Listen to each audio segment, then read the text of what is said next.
Welcome, brave soul. I am the forgotten storyteller. Before we begin, tap that like button if you dare, and drop a comment below telling me where in the world you're listening from. And if you make it to the end of this video, I hope to see you in the next story. I hope you're ready, because I am. Let's begin. The trees didn't whisper, they screamed. Not in a way that most people would hear. Not a sound you could capture on a microphone or stream to your followers with a clever caption. No, this sound was deeper than ears. It scraped your bones, it scratched at the back of your teeth. The forest, soaked in shadows and damp with the blood of the forgotten, didn't just creak with age, it groaned with hunger. A hunger that had waited, quietly and patient, festering for a full year. And now, with hype mounting and the prize doubled, it would be fed again. Our story today begins with a promise. A simple one, really, 10,000 pounds to the last team standing. No guns, no fists, no actual violence. Just a game of laser quest, or so the competition claimed. 10 teams of 5. 3 days in the woods. Points earned for every tag, every captured checkpoint, every surviving team member. The winning team would walk away with 10 grand, a lifetime of bragging rights, and a front page feature on every gaming blog in the UK. The internet had been frothing over it for months. But underneath all that excitement, under the merch drops, influencer endorsements, and sleek YouTube trailers, there was another story. The one they didn't promote. The one they buried. Last year's champions never took home the prize. They never left the forest at all. Team Echo was one of the last to arrive at base camp that Thursday night, just before the competition kicked off. The final safety briefing was playing on a mounted screen inside the tent, but none of them paid attention. They'd already seen it a dozen times. Rehearsed it, studied it like it was gospel. Jess paced back and forth, arms crossed, chewing the inside of her cheek like it owed her money. Mark was filming everything, his team, the tents, even the bugs, while narrating to an imaginary audience with dramatic flair. Night 0, baby, he grinned, rotating his phone toward his face. 10 teams enter. Only one walks out. The rest? Who knows, we'll see. Maybe they get eaten by foxes. Maybe they lose their minds in the woods. Maybe they just suck. Either way, this is gonna be insane. Smash that like button.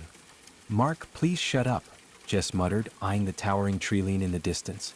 Nina stood a few steps back, taking slow photographs with an old Polaroid. She never smiled. Not once. She had the wide-eyed intensity of someone who saw the world differently and carried 3 tiny totems in her coat pocket. This place isn't right, she whispered as one of the photos ejected and slowly developed in her hand. Not for a game. Dev was already setting up their gear, checking batteries, syncing sensors, doing a once-over of their laser guns. He'd modded theirs slightly, not enough to trip any red flags, but enough to give Team Echo a technical edge. Kyle hadn't said a word since they'd arrived. He never did until the game began. Former military, eyes always scanning, always listening. He didn't play to win. He played to survive. That made Jess trust him more than anyone. The competition began at exactly 12 o'clock noon the following day. No countdown. No grand send-off. Just 10 transport trucks pulling away from different edges of the forest, each leaving behind 5 players with identical gear and a thin envelope containing a map, the first checkpoint coordinates, and a warning. You are now being tracked. Any deviation from rules will result in disqualification. There is no outside contact. The game will end at 12 p.m. on day 3. May the best team win. Then silence. Then trees. Miles of them. Jess took point for Team Echo, compass in hand. Mark trailed behind her, camera now tucked away, though his mouth still ran. Do you guys realize we're being watched by, like, 1 million people right now? Probably even more. They're gonna love us. I say we build a fort. Put a flag on it. Maybe spike the sensor counts. Maybe don't get us murdered before nightfall, Kyle snapped. That shut him up. They made it to their first checkpoint by 2:13 p.m. No other teams in sight. The forest was vast, designed specifically to isolate players. The trees were unnaturally thick, the light filtered like dying embers through the canopy. Every movement seemed muffled. Every branch creak sounded like something breathing. They reached a moss-covered drone station, logged their position, and earned 50 points. A pleasant ding came through their headsets. So far, so normal. By nightfall, 2 players had already gone missing. It was whispered through the network. Quick messages between team captains, short bursts of static-laced chatter. One from Team Viper. One from Team Nova. Both vanished without a trace. 1 second they were talking. The next, nothing. No sounds. No alerts. Just empty space and an eerie blinking red light on their abandoned headsets. HQ issued no statements. Just static and silence. Team Echo made camp near a shallow stream. They set up a small perimeter with motion alarms. Mark tried to sleep. Dev stayed up tinkering with their gun sensors. Nina laid out her totems in a triangle and muttered words to herself. Kyle watched the trees. Jess stared into the dark. At some point near midnight, a scream pierced the silence. Distant but human. Well, it was mostly human. It was enough to make the birds scatter. Dev dropped his tools. Nina went pale. Even Kyle reached for his knife, forgetting, just for a second, that it wouldn't help. Jess gripped her gun. That scream wasn't pain. It was despair. Morning came, but it didn't bring answers. 3 more were gone. Another team wiped out. But no one had tagged them. No one claimed the points. How do you just vanish in the middle of a game? Dev asked, rubbing at his temples. The sensors, the cameras, They're not dead, Nina said softly. Not yet. But they're gone. Something's pulling them out. Jess stared at her. What do you mean pulling? There's something here. Beneath all this tech. Something old. That afternoon, Mark disappeared. He'd only gone to pee. He was gone less than 5 minutes. His headset and gun were found dangling from a tree limb like an offering. His boots were still on the ground below, perfectly placed. But there were no tracks in the dirt. Not his. Not anyone's. And on the tree bark, someone had carved a symbol, a circle with 3 jagged slashes through it. Nina went pale. I saw this in a book once. It means sacrifice. Jess picked up Mark's headset, staring at the blinking red light. That was when it hit her. The game wasn't being broadcast anymore. It was being observed. Jess didn't tell the others what she suspected right away. How could she? That the stream was off? That the leaderboard hadn't updated since yesterday morning? That the little "You're Live" indicator on her HUD had gone dark right after Mark vanished?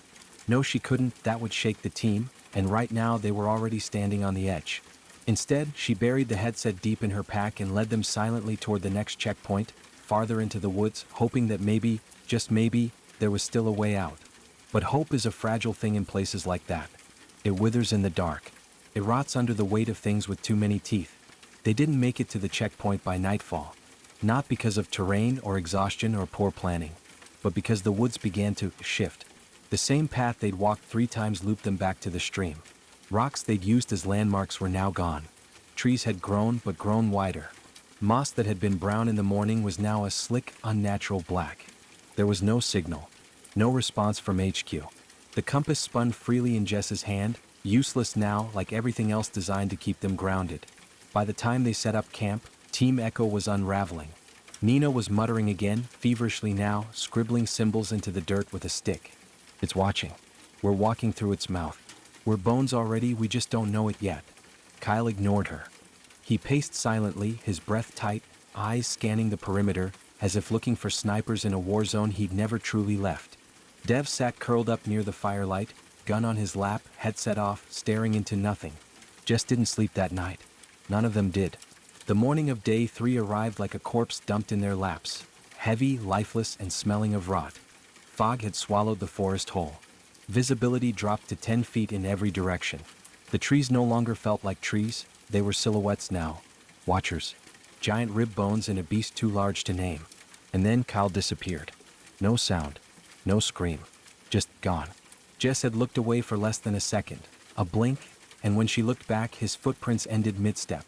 There was a smear on the tree trunk behind him, like something massive had scraped along it. Bark had been peeled and sap dripped. But there was no blood. Just a handprint burned into the trunk. The handprint was pitch black and gnarled. Looked quite human, but not at the same time. Nina fell to her knees and screamed until she vomited. Dev ran. Not away, just ran. Into the trees. Blinded by panic. Jess chased him, but the fog turned the world into a maze. Sound warped. Her own footsteps echoed behind her, ahead of her, beside her. She heard Dev scream once, not long, just a single burst of breath, and then silence. When she found him, he wasn't dead. Not yet. But his face was wrong. Eyes wide open. Mouth open and his jaw slack. Paralyzed in place, knees digging into the dirt, arms spread at his sides like something had strung him up in the shape of a star. Jess called his name. He blinked once. Then his eyes rolled back and he started bleeding from his ears. Nina found them both 20 minutes later and didn't ask questions. There was no point anymore. They found shelter in a hollowed-out concrete structure. An old bunker, maybe, left over from military training decades before. Inside, moss dripped from the ceiling. Graffiti covered the walls, but Jess noticed some of the markings weren't spray paint. They were scratched in deeply. Random people's names and dates. Some as recent as last year and some older. And always the same circle with 3 slashes symbol, again and again and again. Jess, Nina said, voice trembling, this is the feeding ground. The game is the bait. It always was. Jess slumped against the wall and pulled out her headset. Still blinking. Still offline. Then why us? She asked quietly. Why the contest? Why the money? Why the cameras? Nina gave her a look that said she already knew. Because the forest doesn't just feed on blood. It feeds on eyes.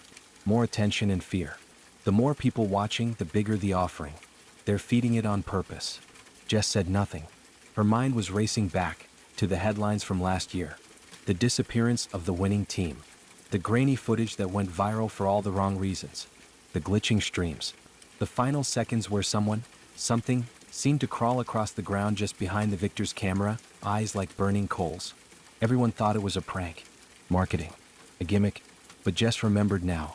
That same sound, that awful static-laced groan, had echoed through their own headset just after Mark vanished. No wonder no one ever collected the prize. No one ever left. Dev died sometime before sunset. His body just stopped. Like the strings holding him up had been cut all at once. Nina laid a totem on his chest and whispered something that wasn't English. Jess dragged his body into the corner and covered it with their tent. Not out of kindness, but because she couldn't bear to see his eyes. Still wide, still full of terror. Still looking at something Jess couldn't see. Night came faster than it should have. Too fast. 1 second it was light. The next second it was pitch black. Like the forest was taking control now. Like it was done playing. The wind howled through the cracks in the bunker, but no trees moved. No leaves rustled. It was the sound of something inhaling, ready to feast. Then as happened, the sound returned. That groaning static. That warbling alien chorus. A noise made of 1,000 whispers, thousands of voices overlapping. Some familiar, some not. Jess heard Mark.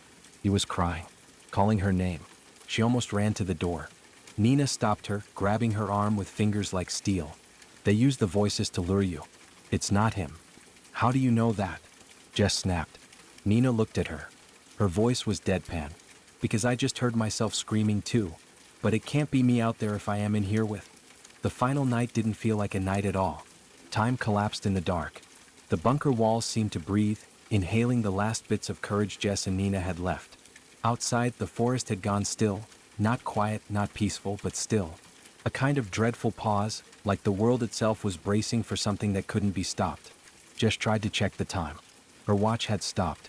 All their tech, Dev's tracker rig, Nina's handheld compass, even the headset lights, had gone cold, drained, or corrupted. Whatever this was, it had no interest in endings marked by clocks or rules. There were no more teams. No more scores. No more game. Only it mattered now. It's hungry now, Nina said, almost in a trance. Her face was paler than ever, eyes wide and wet, locked on a crack in the ceiling. We've crossed into the offering hour. Jess pressed her back against the wall and forced herself to think of a strategy and options. But the rules didn't matter anymore. There was no winning. The game was never real. It had always been a ritual. The competition was a mask, and now that mask was slipping. The monster no longer needed it. Nina got up slowly and pulled the Polaroids from her coat. She fanned them out across the floor, smoothing the corners. 23 pictures. Forest paths. Stone altars. The face of Mark just before he vanished. A blur of something behind Dev. Something with limbs bent backward. Something watching. Jess looked closer. In every photo there was a shape. Always the same place, just left of center. Not clear, never in focus. But definitely there. What is it? She whispered. Nina smiled, not happily. The forest true player, she said. It's been with us since day one. Following us. Testing us. It's been choosing. That was when the door groaned. A long, low sound, metal dragging over stone. Jess raised her gun, though she knew it wouldn't help. Nina simply stared. Then the door cracked open, slowly. Not blown wide. Not kicked in. No, this thing didn't need theatrics. It was already inside. And then, a shadow entered. Not in the way you'd expect.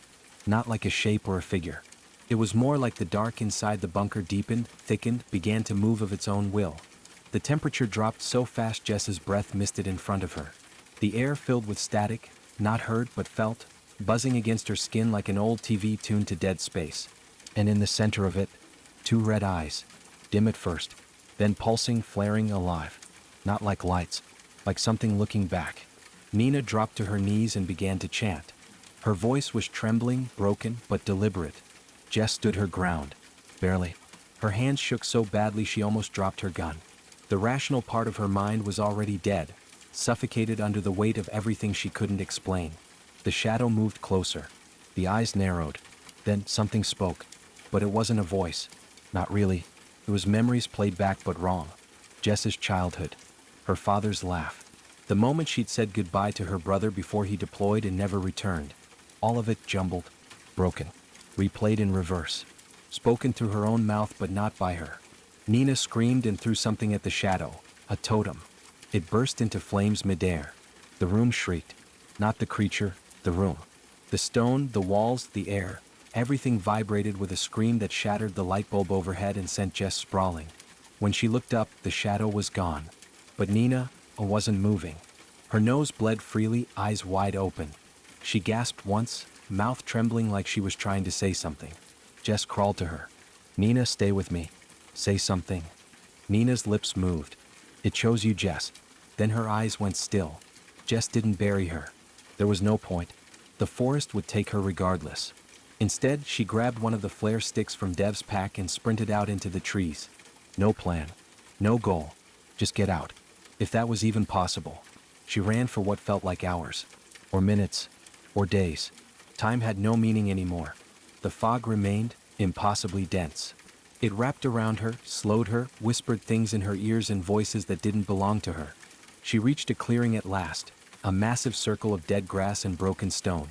At the center, a monolith rose from the earth, taller than a house, black and wet-looking like obsidian left in the rain, and carved into every inch of its surface, names, thousands of them, some familiar, but most of them were not. She stepped closer. Near the base, she saw Mark's name, then Kyle's and also Dev's, then freshly etched, Nina, and just beneath it, Jessica Vale. She stumbled back. No. The ground trembled. The fog swirled. And then the monolith split open like a mouth. The shadow poured out of it, now fully formed. A mass of limbs, faces, eyes, and bones, all stitched together by screaming. It didn't walk. It glided. Toward her. Not fast. Not slow. Just inevitable. Jess backed away, then pulled the last flare from her belt, struck it hard, and threw it at the base of the monolith. For a moment it caught, fire roaring upward. The creature screeched, recoiling. Jess turned and ran. This time the trees moved for her. Branches pulled away. Roots opened like doors. She didn't understand it. Didn't need to. The forest, the real forest, wanted her gone now. She broke the tree line at sunrise. Stumbled into the arms of a search crew. Cameras flashed. Drones hovered. She collapsed. And then the lights went out. She awoke in a sterile room, handcuffed to a hospital bed. A man in a black suit sat across from her, holding a clipboard. Jessica Vale, he said. You're the only one to ever come back. Jess stared at him hollow. Back from where? The man didn't answer. He just pressed stop on the voice recorder and the lights dimmed again. Outside the window, the trees swayed. But there was no wind. Jess was released 3 days later. No formal charges. No debriefing. No press statement. Just a quiet discharge in a black SUV that dropped her outside her London flat without a word. She didn't speak much in those days. Barely slept. When she did, her dreams were filled with flickering red lights and the feeling of being watched. Not in the metaphorical sense. Watched the way prey is watched by a predator that's already decided it will wait until you're tired before it eats. She tried contacting the families of the other teams. No one answered. The website for the competition, once a polished, high-traffic portal with leaderboards, team bios, and daily highlight reels, had vanished. The domain now redirected to a furniture outlet in Manchester.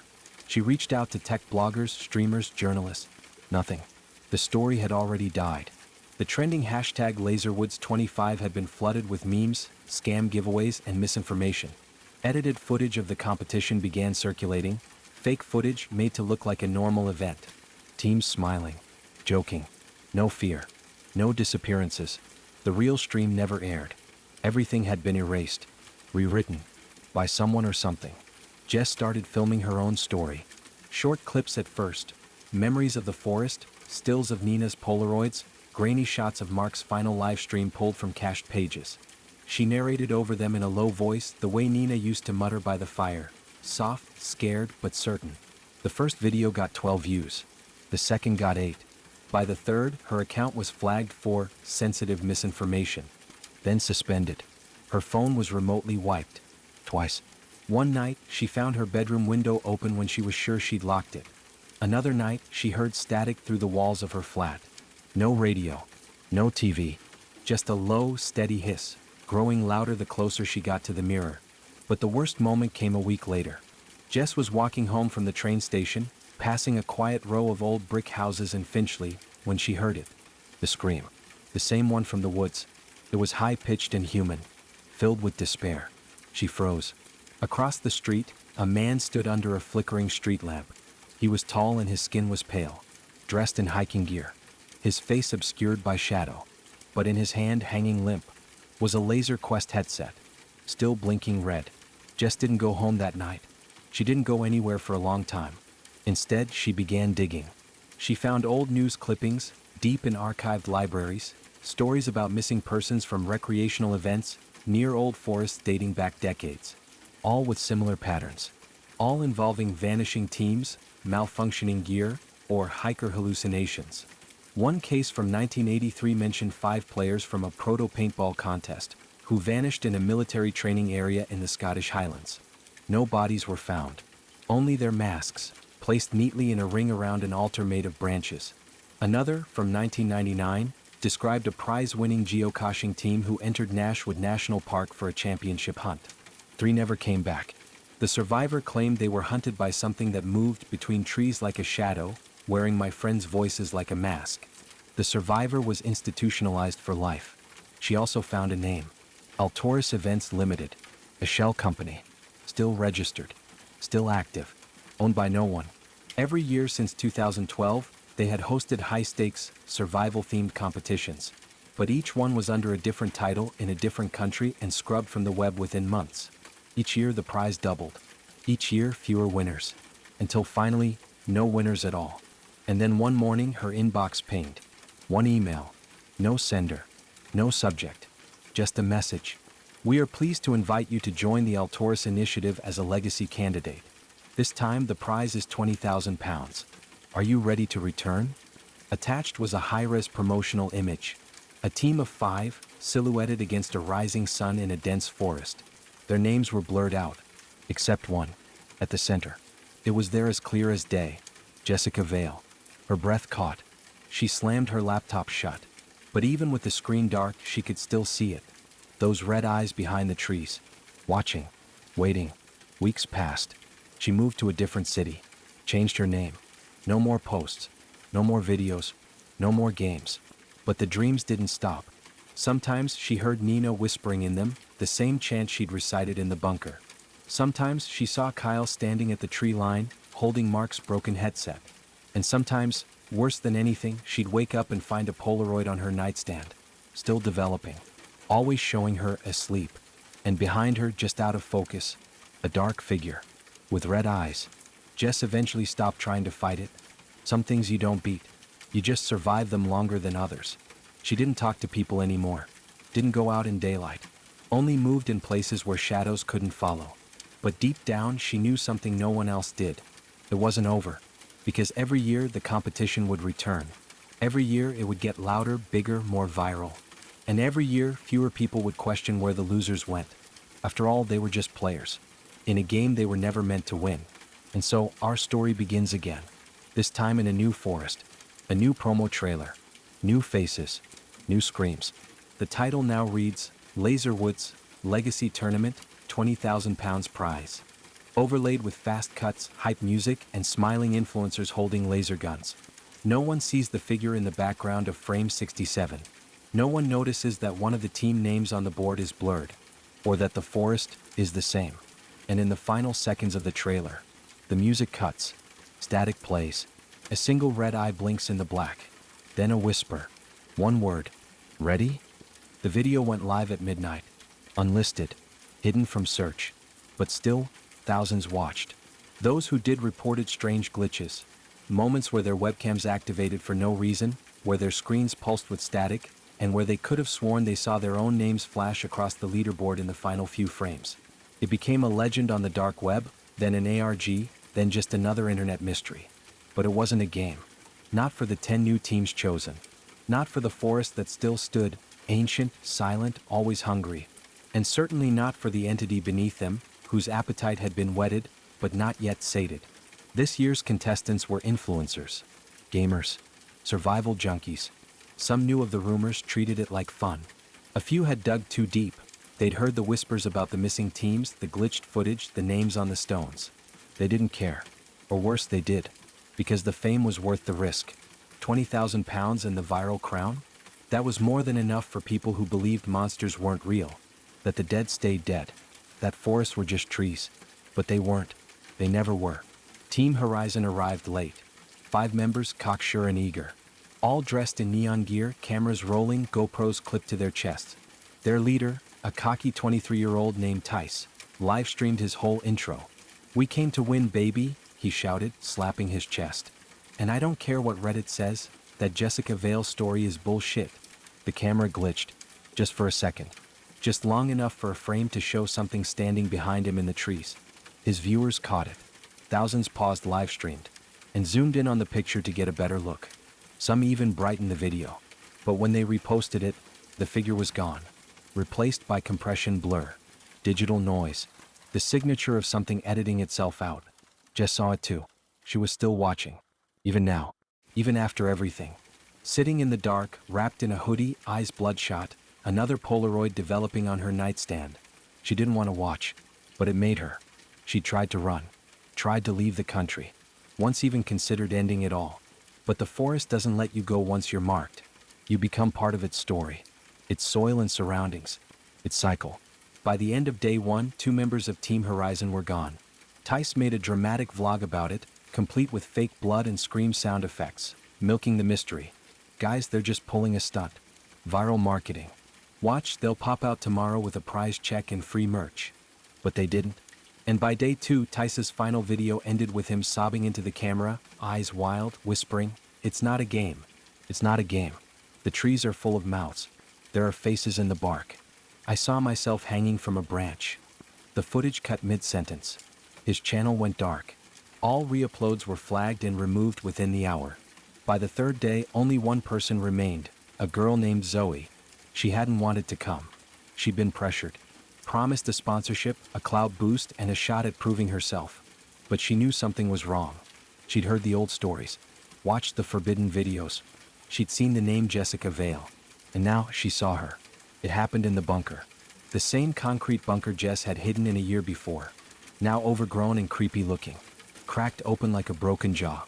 Zoe stumbled inside, sobbing, gun dead, sensors long since fried. And there Jess was. Not in a vision. Not in a hallucination. But there as real as life. Her skin quite pale, hunched in the corner. Holding Nina's old Polaroids like they were scripture. "You came back," Jess murmured. Zoe froze. "You're alive?" Jess looked up and her eyes were hollow. "Not all of me." The entity spoke again that night. Not with words, but with memories. It showed Zoe her worst regrets. Her mother dying alone. Her fake friendships. Her desperate climb for fame. It whispered through her phone, though it had no battery, and projected faces into the dark.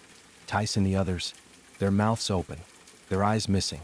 All chanting the same phrase. "It's your turn now, you have to go for it." Jess stood. Moved toward the door. "The only way out is through the root," she whispered. "It sleeps beneath the altar. You can burn it, but you have to give something first." Zoe trembled. "What?" "A name." Jess handed her a Polaroid camera. Zoe took it, shaking, not understanding. Jess stepped back and nodded. "Just take it." The flash went off. The photo began to develop. Zoe watched in silence. As Jess's face blurred, then vanished. And in her place was a silhouette. Red eyes. Waiting. Zoe made it to the altar just before dawn. She dragged a flare line behind her. Poured accelerant over the monolith. Whispered every name she could remember. And as the red eye blinked open, as the ground split beneath her, as the screams rose all around, she shouted a name into the flame. Not her own, not Jess's, but Altaurus. The fire took, the shadow screamed, and for the first time, the forest shook. Weeks later, a video surfaced. A girl, dirty and terrified, sitting by a roadside, wrapped in a rescue blanket. Behind her, smoke rising from a tree line. She looked into the camera, whispered, "Don't go back," ever, and burned the name. All of them. And just before the video cut off, a single whisper echoed through the audio track. Ready? The next year, there was no competition. No trailer. No promo. Altaurus Events Limited was dissolved. Its records scrubbed. Its assets liquidated. But the forest is still there, just waiting. Because some games never really end. They just reset. And all it takes is a name for it all to start over again. Ready for spine-chilling tales that will haunt your thoughts? Subscribe to Forgotten Storyteller for eerie narrations, unsettling mysteries, and haunting stories you won't forget. Hit the bell icon so you never miss a story, because some stories refuse to stay buried. Join us, if you dare.